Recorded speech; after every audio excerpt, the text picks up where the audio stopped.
Tenho sido alvo de sua raiva e aprendi a não subestimar sua capacidade de guardar ressentimento. Kishan, posso lhe fazer uma pergunta pessoal? Ele deu uma risadinha e esfregou o maxilar. Estou às ordens. É sobre a noiva de Ren. Sua fisionomia se entristeceu e ele murmurou tenso.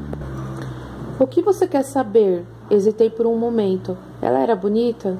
Sim, era. Você pode me falar um pouco sobre ela? Seu rosto relaxou e seus olhos se perderam na selva. Ele correu a mão pelos cabelos e falou em tom mediativo e baixo. Yesubai era fascinante. A garota mais linda que já conheci.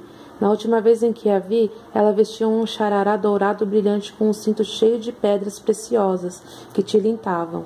E tinha os cabelos presos com uma corrente dourada. Estava muito elegante naquele dia, vestida como uma noiva em todo o seu esplendor. A última visão que tive dela é algo que jamais vou esquecer. Como ela era fisicamente? Tinha um rosto oval, adorável, lábios cheios e rosados, cílios e sobrancelhas escuros, e os olhos violeta impressionantes. Era miúda, sua cabeça batia em meu ombro. Se soltava os cabelos, sempre os cobria com um lenço, mas eram lisos, sedosos, negros como as asas de um corvo e iam até a altura dos joelhos. Fechei os olhos e imaginei essa mulher perfeita com Ren. A visão me atravessou com uma emoção que eu nem sabia ser capaz de sentir. Ela perfurou meu coração, abrindo uma fenda em seu centro. Kishan prosseguiu. No instante em que a vi, eu soube que a queria, que não teria outra senão ela. Como vocês se conheceram? Perguntei. Ren e eu não podíamos participar de uma batalha ao mesmo tempo, para evitar que fôssemos os dois mortos e não mais houvesse um herdeiro do trono. Assim, enquanto Ren estava fora lutando, eu fiquei preso em casa, treinando com Kadan, estudando estratégias militares e trabalhando com os soldados. Ele me olhou para ver se eu estava prestando atenção e continuou. Um dia, quando voltava para casa depois do treinamento com armas, resolvi pegar um atalho, atravessando os jardins. E lá estava Yesubai, de pé perto de uma fonte, de onde ela havia acabado de colher uma flor de lótus.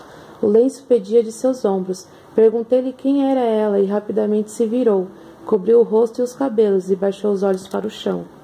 Foi quando você se deu conta de quem ela era? Perguntei. Não, ela fez uma messura, me disse seu nome e então correu para o palácio. Presume que fosse a filha de um dignatário visitante. Quando voltei ao palácio, comecei imediatamente a perguntar sobre ela, e logo descobri que o arranjo havia sido feito para que se casasse com meu irmão.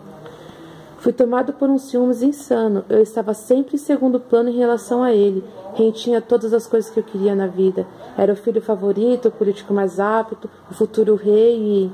também o homem queria se casar com a garota que eu queria. Seu tom de voz ia mudando, ficando mais irritado, mas eu não quis interrompê-lo.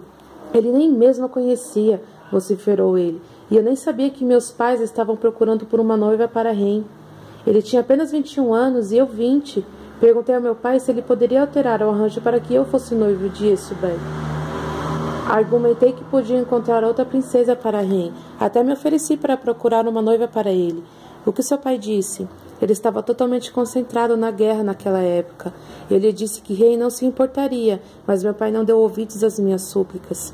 Afirmou que o arranjo feito com o pai de Yesubai era irrevogável.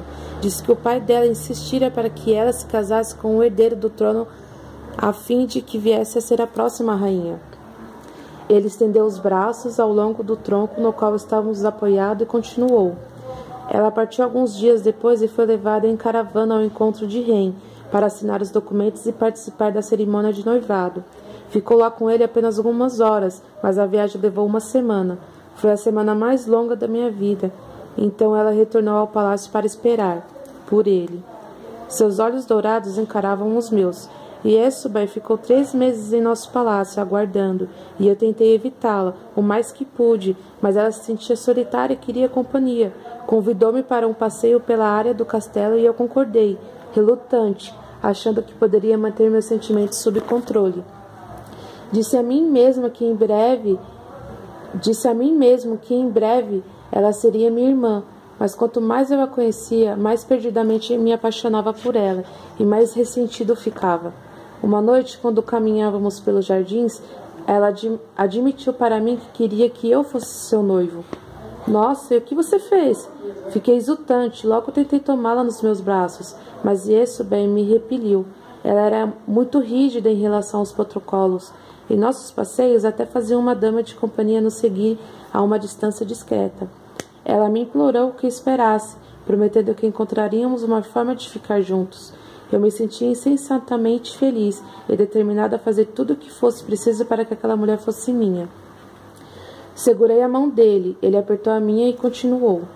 Ela disse que havia tentado deixar de lado seus sentimentos por mim, pelo bem da família, pelo bem do reino, mas que não podia evitar me amar. A mim, não a Ren. Pela primeira vez na vida eu era o escolhido. Yesubei e eu éramos ambos muito jovens e apaixonados. Quando se aproximava a data da volta de Ren, ela foi ficando desesperada e insistiu para que eu falasse com seu pai. Isso era inapropriado, é claro, mas eu estava doente de amor e concordei, decidindo a fazer qualquer coisa para deixá-la feliz. O que disse o pai de Yesubei? Concordou em me dar a mão dela em casamento se eu aceitasse certas condições. Foi quando vocês combinaram a captura de Ren, certo? Perguntei. Ele estremeceu. Foi. Na minha cabeça, Ren era um obstáculo que eu precisava transpor para me casar com Yesubei, e eu a coloquei em perigo para poder tê-la.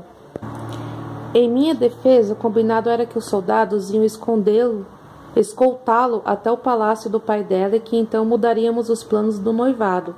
Obviamente, as coisas não correram de acordo com o planejado. O que aconteceu com Yesubei? Perguntei, séria. Um acidente, respondeu ele baixinho. Ela foi empurrada, caiu e quebrou o pescoço. Morreu em meus braços. Apertei sua mão. Sinto muito, Kishan. Embora eu não tivesse certeza se queria saber, resolvi perguntar a si mesmo. Kishan, uma vez perguntei ao Sr. Kadan se Ren amava Yesubei. Ele nunca me deu uma resposta objetiva. Kishan riu com a amargura. Ren amava o que ela representava. Yesubei era linda, desejável e seria uma companheira e uma rainha maravilhosa, mas ele nem a conhecia. Nas cartas, ele insistia em chamá-la de Bai e queria que ela o chamasse de Ren. Ela odiava aquilo, achava que apenas as castas inferiores usavam apelidos. A princípio me senti aliviada, mas em seguida me lembrei da descrição que Kishan fizera de Yesubei. Não é porque um homem não conhece bem uma mulher que não é capaz de desejá-la. Ren ainda podia nutrir sentimento pela noiva perdida. Um leve tremor percorreu o braço de Kishan e eu soube que seu tempo na forma humana tinha chegado ao fim. Obrigada por me fazer companhia, Kishan. Tenho tantas outras perguntas. Queria que você pudesse conversar comigo por mais tempo. Vou ficar aqui com você até Ren voltar. Talvez possamos conversar novamente amanhã. Eu gostaria muito.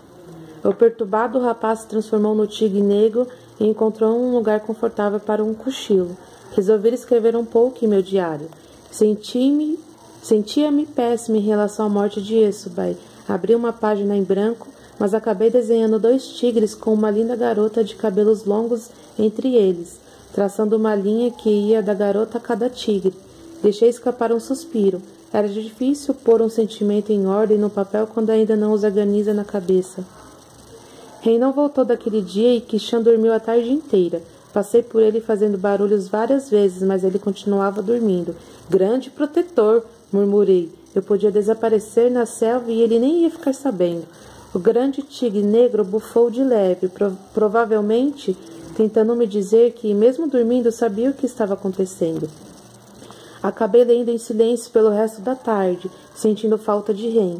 Mesmo como tigre, eu tinha a sensação de que ele estava sempre me ouvindo e que conversaria comigo se pudesse.